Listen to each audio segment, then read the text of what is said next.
Upacara Penyep Brahma di Pura Kiduling Kretek Besakih yang rutin dilaksanakan setiap Purnama ke-6 kali ini tampak berbeda dari biasanya. Mengingat kondisi Gunung Agung yang masih kritis dan Pura Kiduling Kretek berada di kawasan rawan bencana KRB 3, upacara hanya berlangsung sehari. Sisa-sisa abu vulkanik akibat erupsi Gunung Agung dan aroma belerang yang masih pekat tak menyurutkan umat di Besakih untuk mengikuti upacara Penyep Brahma di Pura Kiduling Kretek.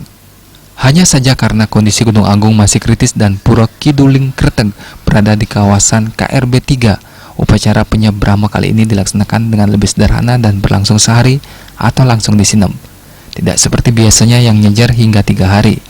Upacara yang rutin digelar setiap Purnama ke-6 ini merupakan rangkaian dari upacara pada 4 pura yang tergolong catur lokopala di Pura Agung Besakih. 4 pura tersebut adalah Pura Batu Madeg, Pura Gelap, Pura Ulun Kulkul, dan Pura Kiduling Kretek. Selain memohon kerahyuan jagat, upacara Penyep Brahma ini bertujuan sumber panas yang ada di perut bumi menjadi seimbang dan netral.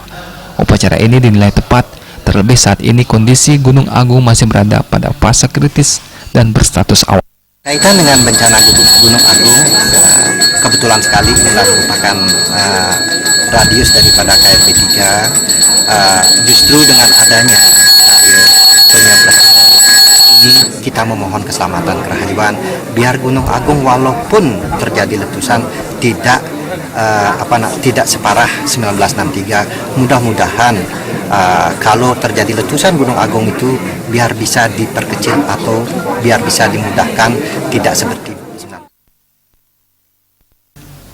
Upacara yang dipuput Ida Pedanda Kertayoga dari Geria Buddha Keling dan Ida Pedanda Gede Pasuruan Geria Sibetan ini turut dihadiri Bupati dan Wakil Bupati Karangasem serta sejumlah perwakilan organisasi perangkat daerah lainnya.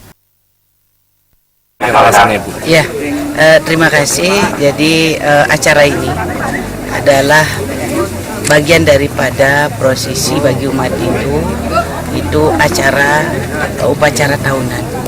Setiap tahun ini wajib. Dan selanjutnya terkait dengan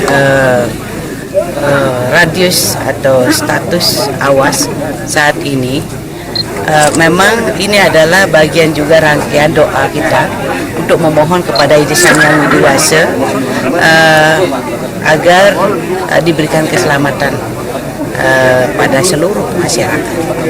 Dan selanjutnya kita juga memohon kepada seluruh masyarakat dimanapun berada untuk tetap mengingat Gunung Agung yang masih kritis usai mengikuti persembahyangan dan prosesi upacara Penyep Brahma ini, warga kembali ke pengungsian atau tempat yang lebih aman sesuai dengan imbauan Pusat Vulkanologi dan Mitigasi Bencana Geologi. Gargi